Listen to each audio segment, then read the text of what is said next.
Good morning. It's good to see this number out. So thankful for the presence of everyone this morning.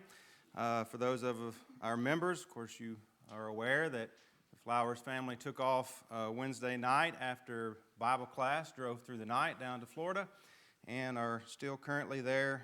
We're very thankful for the safe delivery of Audrey, and not for sure how long they may have to be there, but of course that is where they are at. Thankfully, they're very close to April's parents, the hospital is about 30 minutes from where she grew up, so they've got some support there from the family. So thankful for the presence of those that are visiting with us. One of the things that, or one of the comments that my dad made in Bible class is don't listen to the preacher, listen to the Bible. So I appreciate him saying that right before I stand, because I'm going to echo that.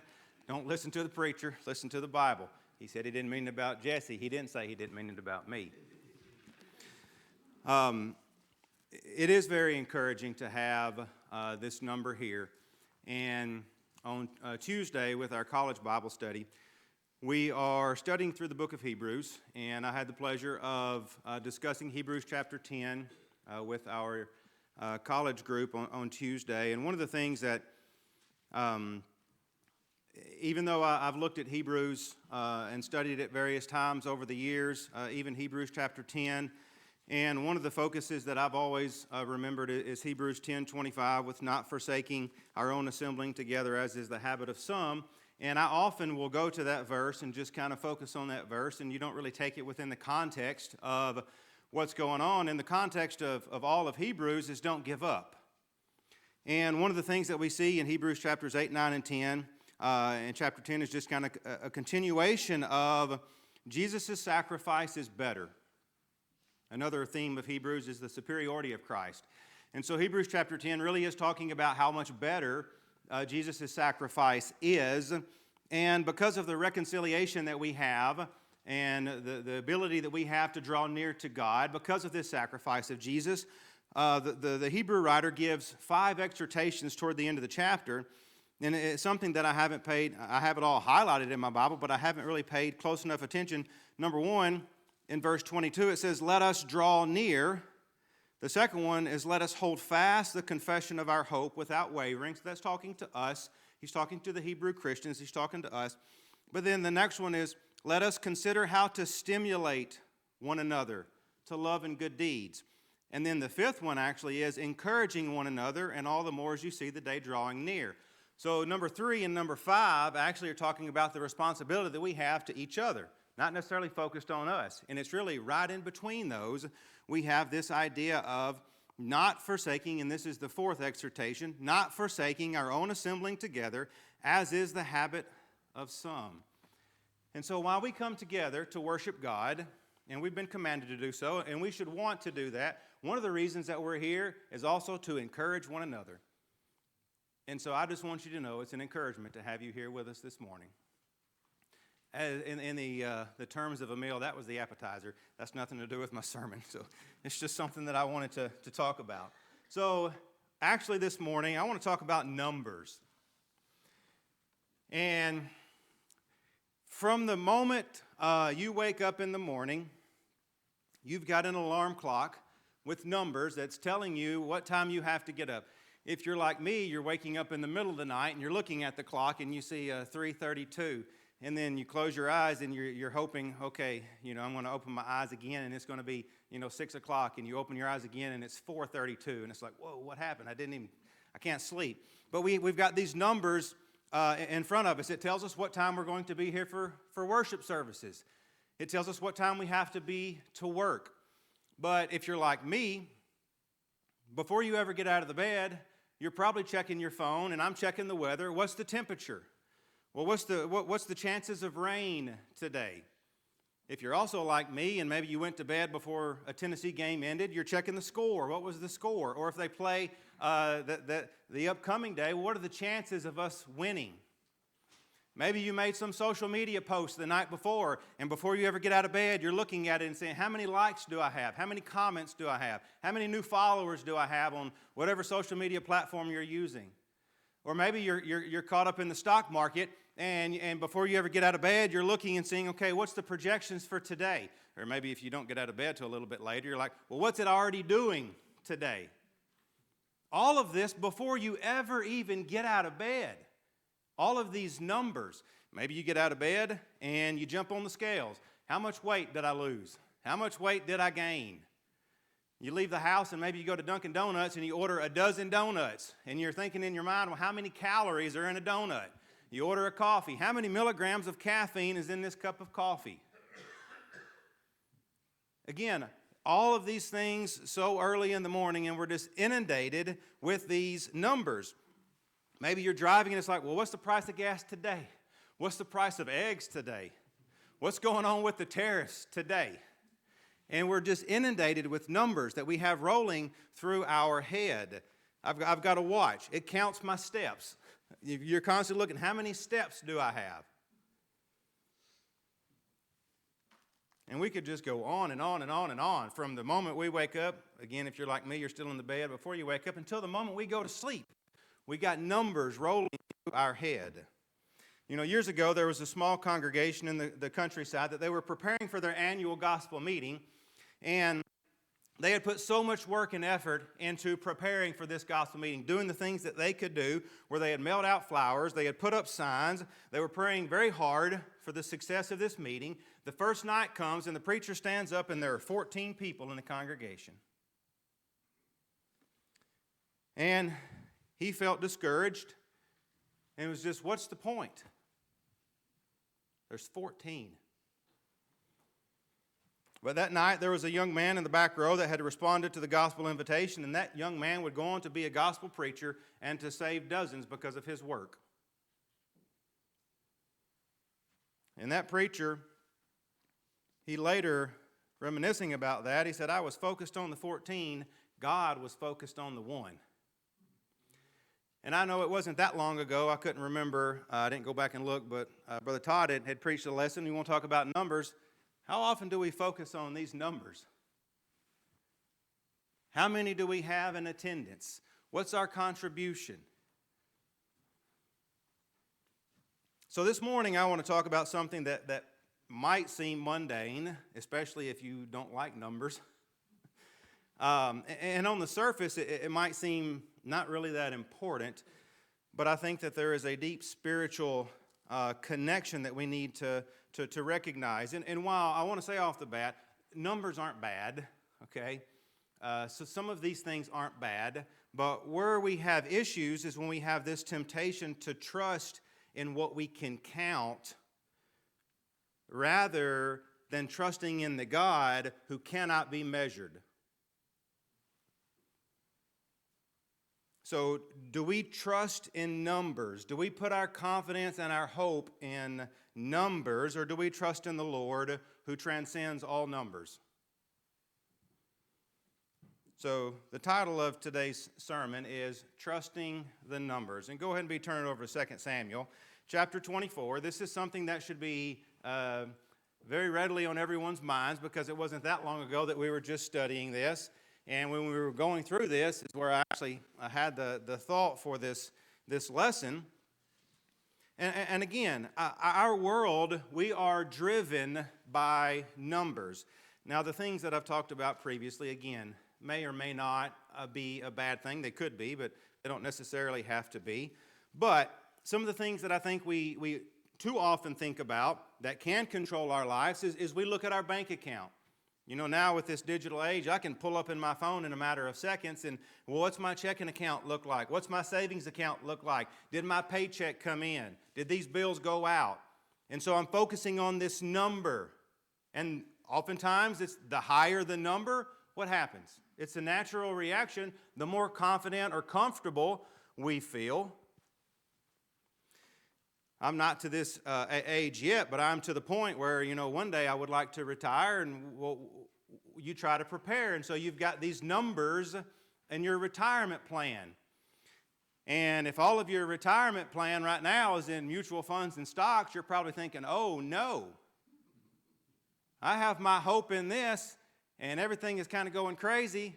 I don't have the hope or the confidence that I once had, and so we lose a certain amount of peace because of that. I mentioned the social media thing, but oftentimes we gain our peace and our hope and how many people liked or commented on what I posted. You know, we talk about our jobs, and oftentimes our job performance metrics, the people that we work for, they're trying to judge you how good you are doing based on a number. And that can make you feel good, and it can make you feel bad. And too often we put our hope and our confidence in these things. And when those things become our source of confidence, when they become our source of identity, when they become our source of hope, we have a problem. And this temptation is not a new one.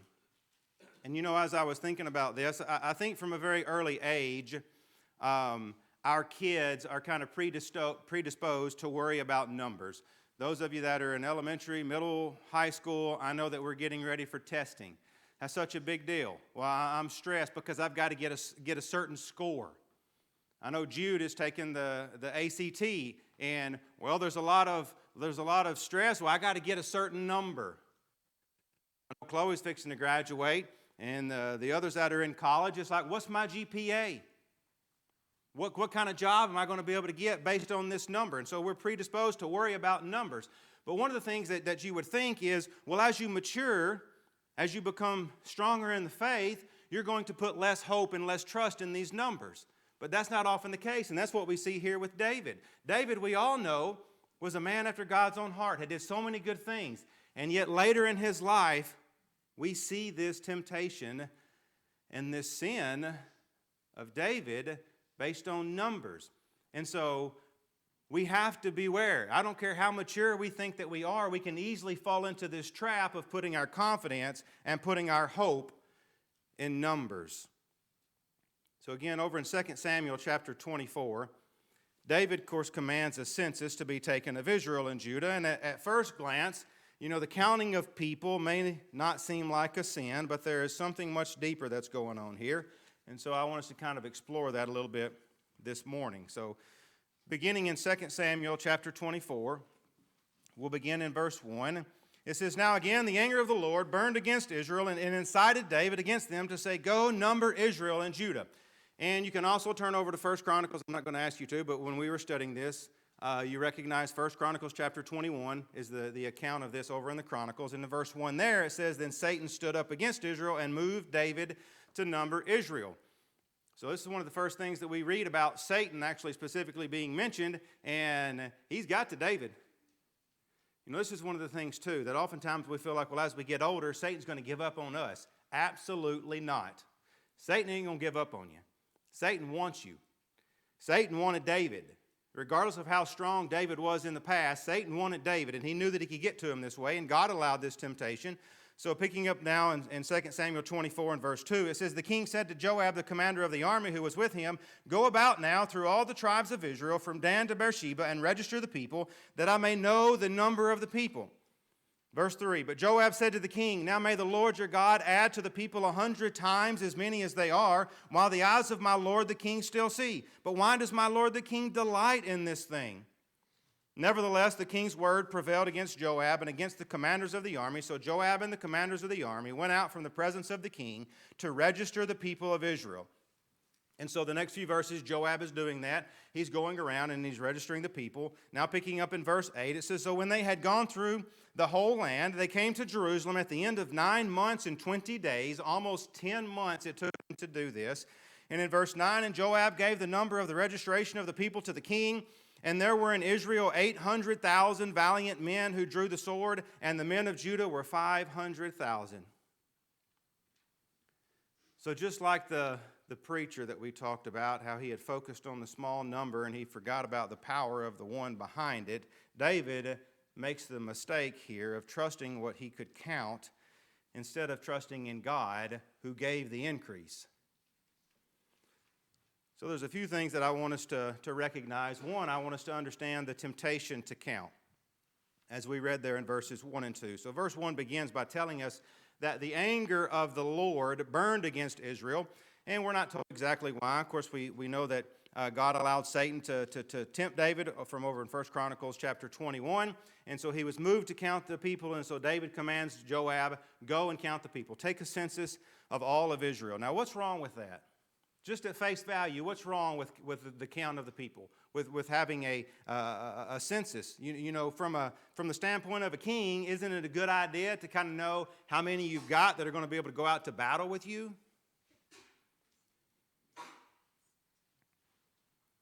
Wouldn't that be a responsible leader to do that? And of course, we know from our study throughout the Old Testament that a census was not always sinful, because we know that God had commanded one under Moses. But now in David's case, this was rooted in self-glory. This was rooted in reliance on military might rather than divine provision. You see, David wasn't counting for logistics. He wasn't counting for preparation. This wasn't about stewardship. This was about pride. It was about trust. David wanted to see, how big was my king? How big is my kingdom now? He wanted to delight in the number rather than the God who gave them to him. And you see, when we trust in numbers, we're often seeking comfort in what we can see. I can see these numbers, and they bring me comfort if they're what I want to see, instead of the unseen hand of God. You know, this is not the first time that Israel had been warned about this. In Deuteronomy chapter 17 and verse 6, God had gave the command that the future king of Israel must not multiply horses for himself. And he must not cause the people to turn to Egypt to multiply horses. Why? What was the reason for that? Because the king's reliance should be on God and not on some group of men or group of horses. And so David, who had so often trusted in the Lord in the past, he now shifts his eyes to the provisions instead of the provider. And isn't that oftentimes what we are tempted to do? We talked about David and his history. Well, from a very, very young age, we know that David relied on God. Remember the story of him and Goliath? As a very young man, he faces Goliath, and you would think that in that situation, the odds are completely against David. If you want to look at numbers, look at the size of Goliath versus the size of David. But then 1 Samuel 17:45 records for us what David said. He says, "You come to me with a sword, a spear, and a javelin, but I come to you in the name of the Lord of hosts." So from that point to the point where we're at now in 2 Samuel 24, what had changed? Well, I can tell you it wasn't God's power. God's power had not changed. It was David's perspective. And again, I think that this shows us that even the spiritually mature, even those that might have been Christians for years, can forget the lessons that they once lived by. And so this is a warning for all of us. So we see the temptation to count. And then this is something that's always interested me, kind of the relationship between Joab and David. And Joab, of all people, and I kind of pointed this out whenever we were going through the Bible class, Joab to me is not really known for being particularly spiritually minded. But then in this situation, we see that he actually has some wisdom about him, and he's trying to counsel David and help David. So again, he says there in verse 3, "May the Lord your God add to the people 100 times as many as they are. But why does my Lord the king delight in this thing?" We could ask ourselves that very same question. When we pull up our bank account, or we pull up our stock or our mutual funds, why do we delight in this thing? Why do you delight in the numbers, David? Joab is essentially saying, don't you know your strength comes from God? God doesn't need these numbers. Don't place your joy in what you can measure. I wish that we all had us a Joab, at least in this particular instance. maybe not in every instance, but in this instance, I wish we all had a Joab who could get in our ear and be like, why are you delighting in this? When we begin to take pride in our finances or our achievements that we may have, or anything that we can count, someone needs to ask us, why are you delighting in this thing? Well, I think we recognize because it's easy to trust in the visible rather than the invisible. Elliot read for us Psalm chapter 20, and what is so interesting to me, if you didn't know, this is a Psalm of David. So he's counting the people, but yet we hear, and this often happens with David, we have been very clear, David was not a perfect human. All right, he was a man after God's own heart, but David was not a perfect human, and he recognized that he needed to have his faith and his trust in God. But over in Psalm 20, again, verses 6 through 8, it says, Now I know that the Lord saves his anointed. He will answer him from his holy heaven with the saving strength of his right hand. In verse 7, he could have been talking about himself. Some boast in chariots and some in horses.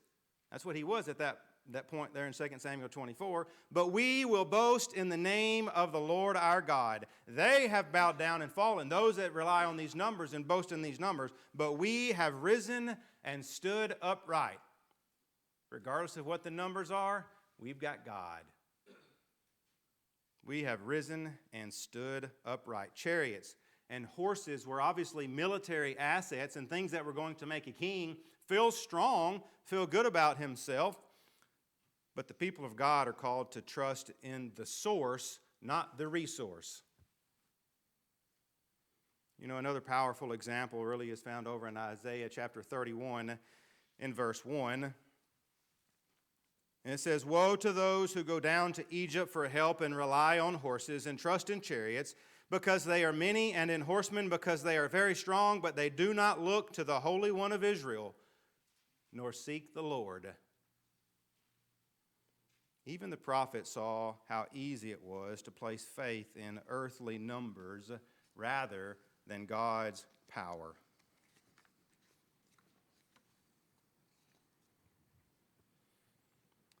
So the problem with trusting in numbers, and I've said this, numbers are not sinful. I don't know, some of you that don't like math, you may wish that they were sinful. But numbers themselves are not sinful.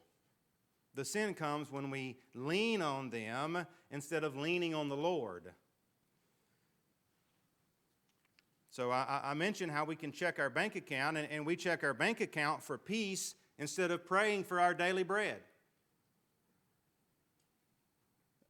Again, we look at our social media account and look for likes and follows and comments, and because that makes us feel value instead of trusting our worth in Christ.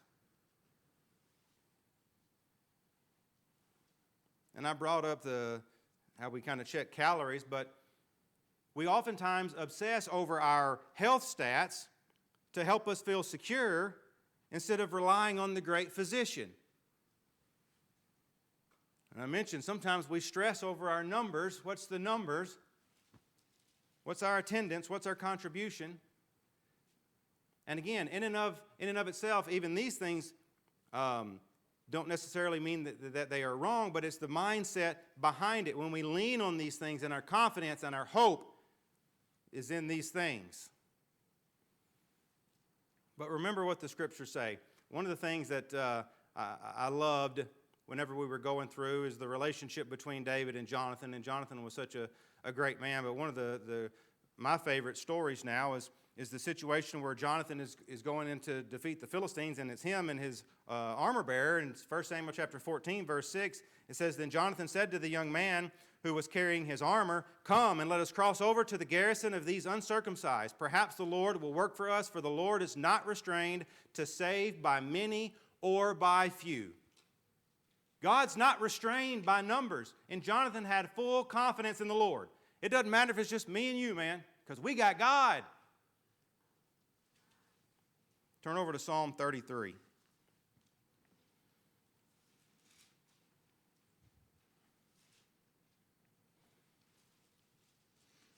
You know, that this statement from Jonathan is one that we probably should have plastered all over the place so that we don't forget ourselves. But the Lord He is not restrained to save by many or by few. Over in Psalm 33, beginning in verse 16, it says, "The king is not saved by a mighty army. A warrior is not delivered by great strength. A horse is a false hope for victory, nor does it deliver anyone by its great strength. Behold, the eyes of the Lord is on those who fear him, on those who hope for his loving kindness, to deliver their soul from death, and to keep them alive in famine. Our soul waits for the Lord. He is our help and our shield. For our heart rejoices in him, because we trust in his holy name."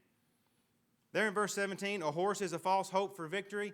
Put anything you want to put in place there. Our bank account, it's a false hope for victory. Our stock, our mutual funds, that's a false hope for victory.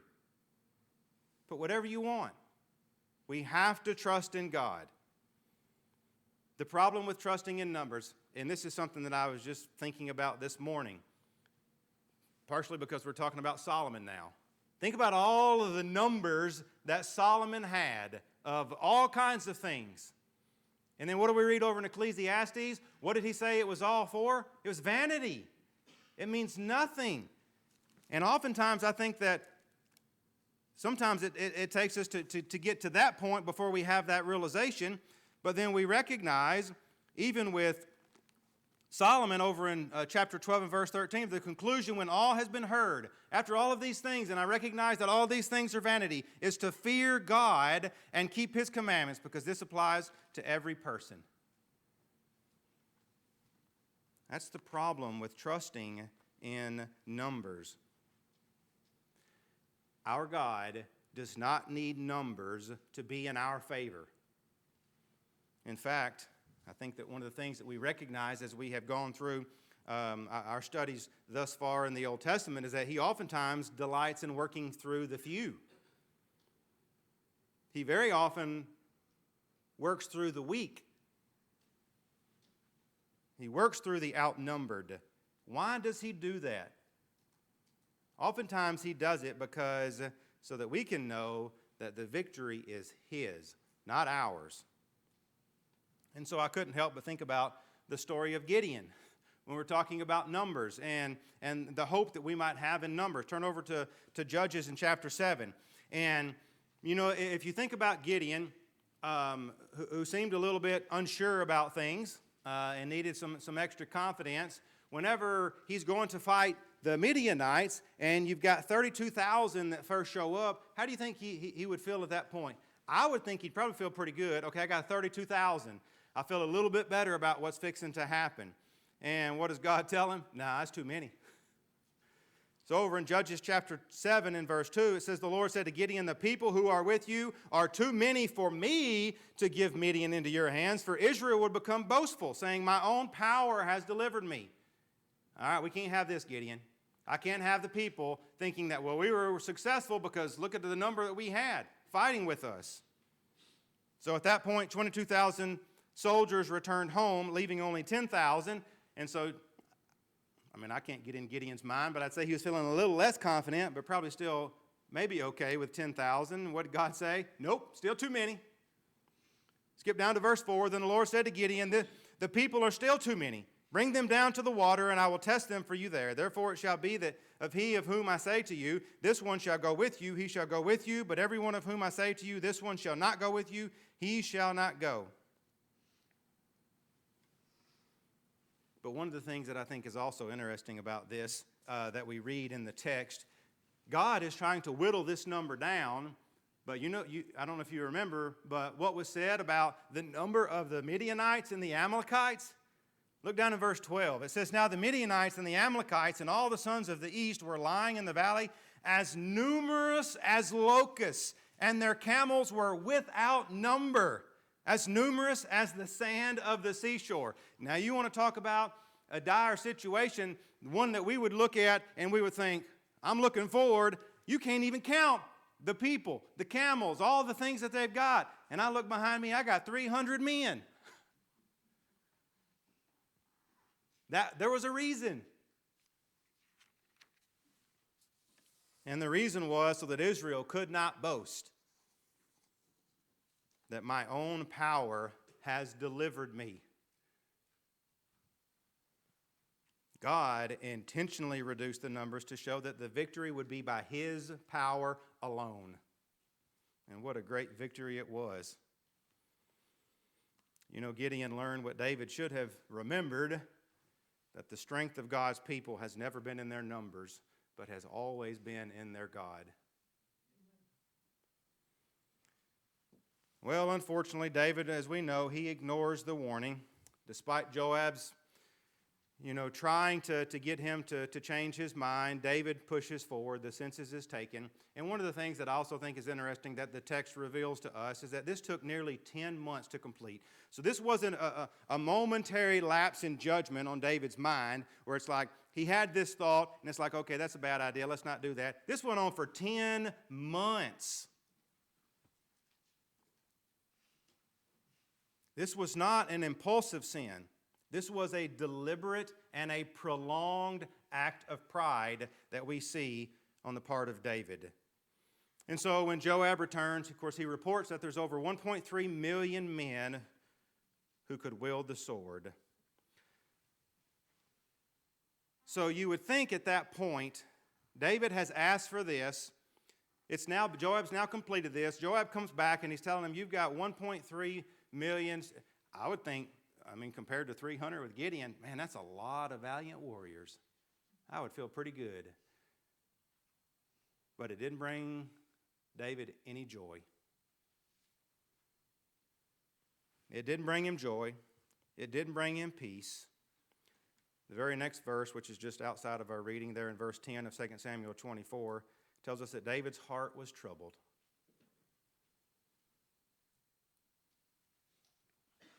David's regret wasn't just about the act, it was about the attitude that he understood was behind it.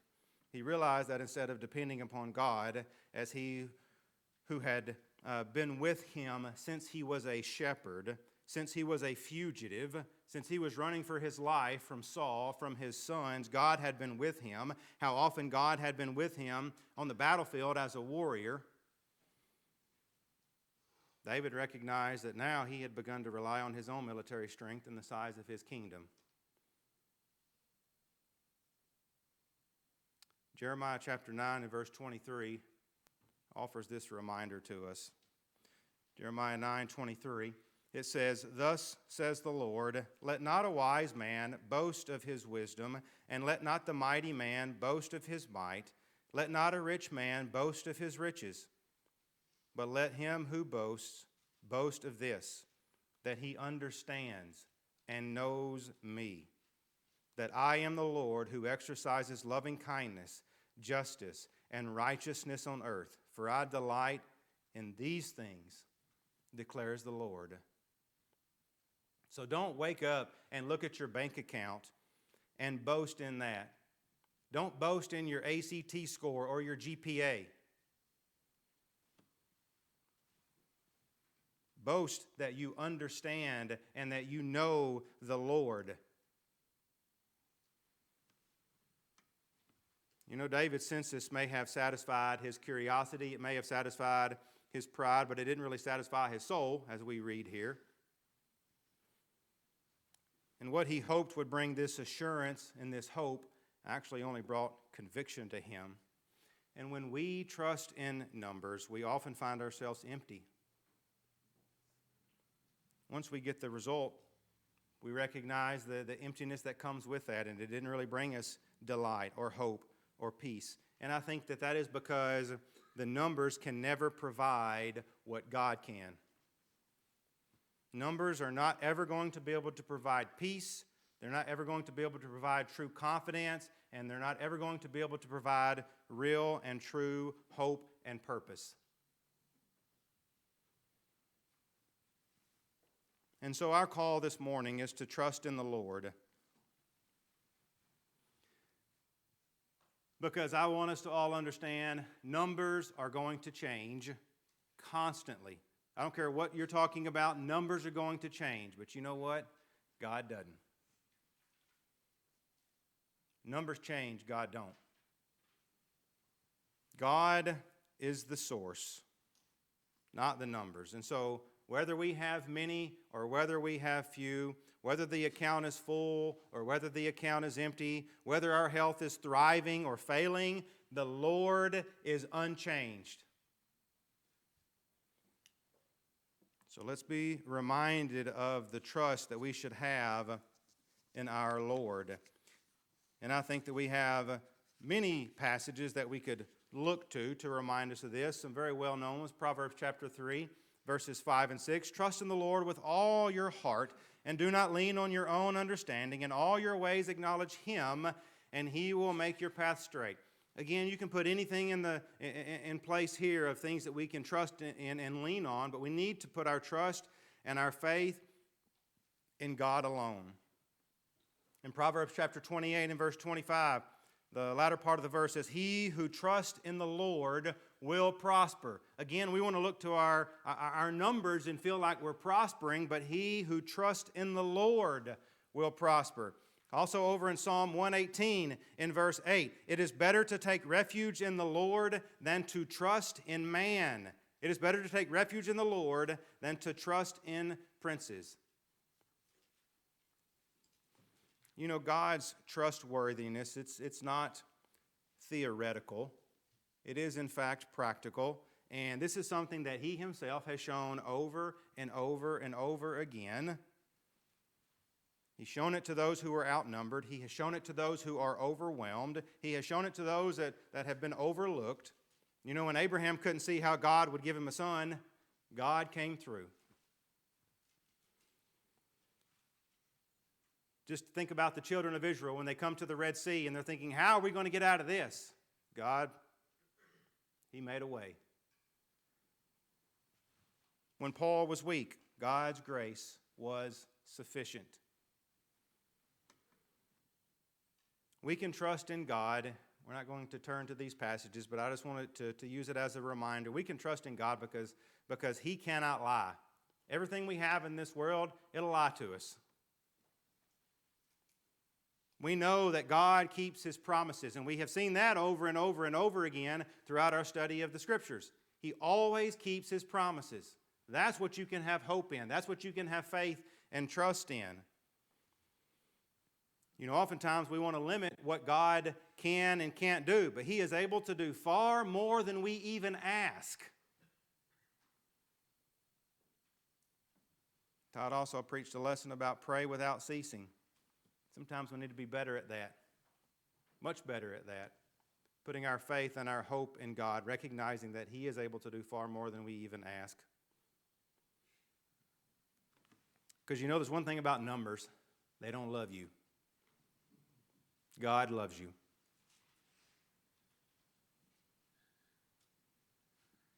And He has proven Himself to be trustworthy, to be faithful, time and time again.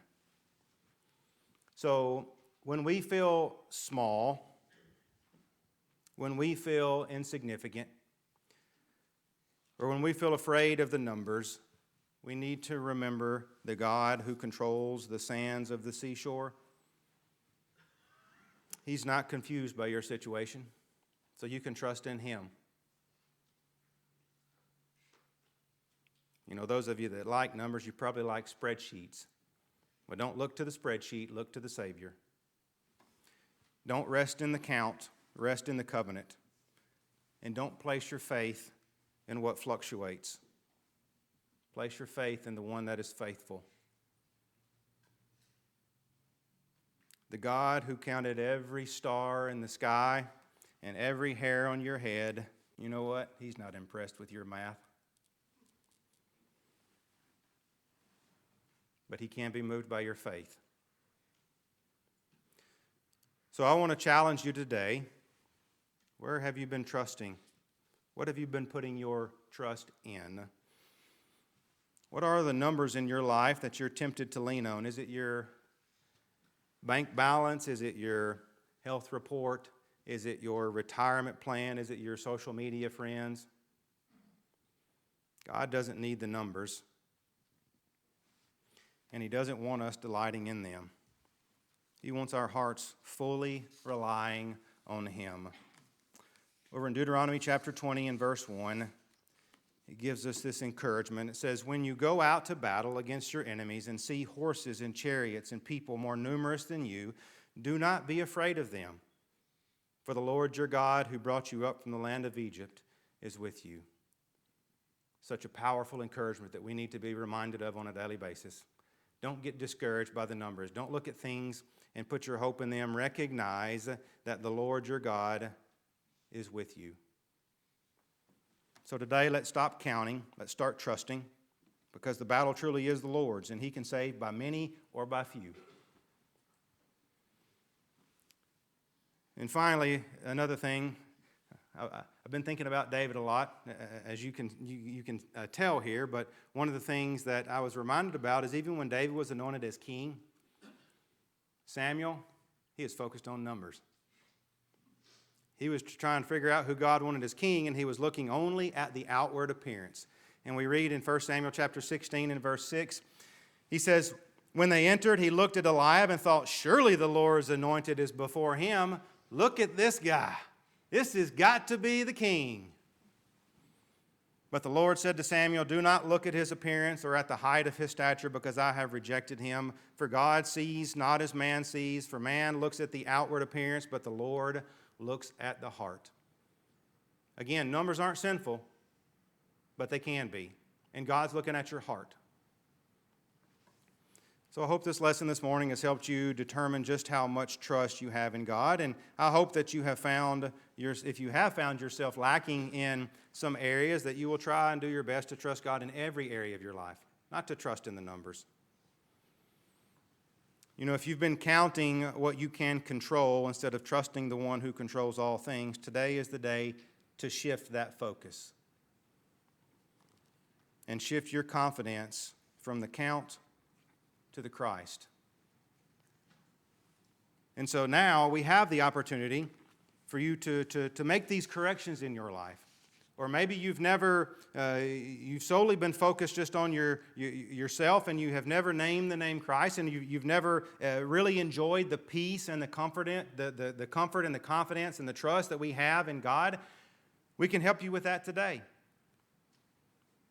So whether your need is to be baptized or whether your need is to ask for the forgiveness of sins, whatever your need is, please let it be known as you come forward as we stand and sing the song that's been selected.